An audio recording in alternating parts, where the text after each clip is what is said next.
সম্প্রতি সচিবালয়ে আগুন লাগার ঘটনায় গুরুত্বপূর্ণ ৫টি মন্ত্রণালয়ের অধিকাংশ গুরুত্বপূর্ণ কাগজ ও নথি পুড়ে ছাই হয়েছে। কয়েকটি মন্ত্রণালয়ের সংবেদনশীল রাষ্ট্রীয় নথি অন্য কোথাও সংরক্ষিত না থাকায় তা উদ্ধার করা ভীষণ দুরূহ হবে বলে মনে করছেন সংশ্লিষ্ট মন্ত্রণালয়ের উপদেষ্টারা। মোট ৫টা মন্ত্রণালয়ের নথিগুলো ক্ষতিগ্রস্ত হয়েছে। এর মধ্যে যুব ক্রীড়া মন্ত্রণালয়ের নথির কার্যক্রম অনলাইনে থাকার কারণে সেটা আমরা রিকভার করতে পারবো।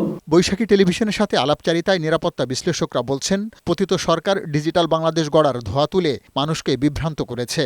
সচিবালয়ের গুরুত্বপূর্ণ নথি অনলাইনে সংরক্ষিত না থাকায় সেটি প্রমাণ হয়েছে।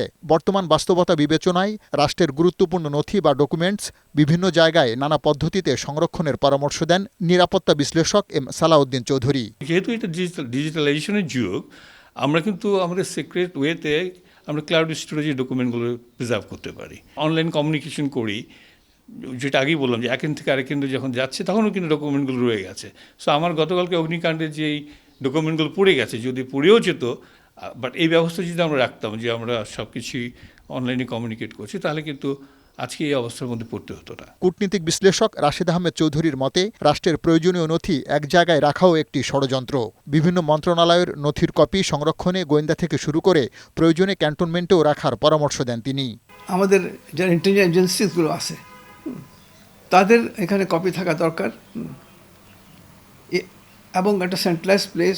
ইভেন যে এখন ধরো আমাদের অ্যাডভাইজার আছে, ওনার অফিস আছে, ওনার ওখানে থাকা গুরুত্বপূর্ণ যে কোনো জায়গায় আমাদের একটা করে দিয়ে যে এটা যদি কেউ যদি এটা পোড়ায় অথবা করে, তো কিন্তু এক জায়গায় থাকবে, কয়েক জায়গায় থাকবে।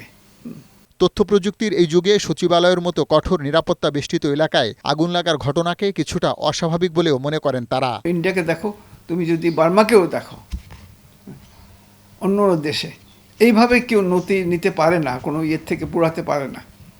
বাংলাদেশে কেন এসব হচ্ছে?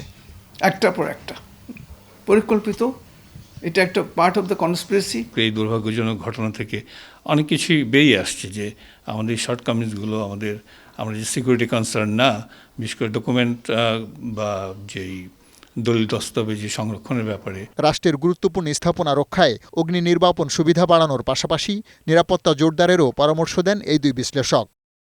পার্থ রহমান, বৈশাখী সংবাদ, ঢাকা।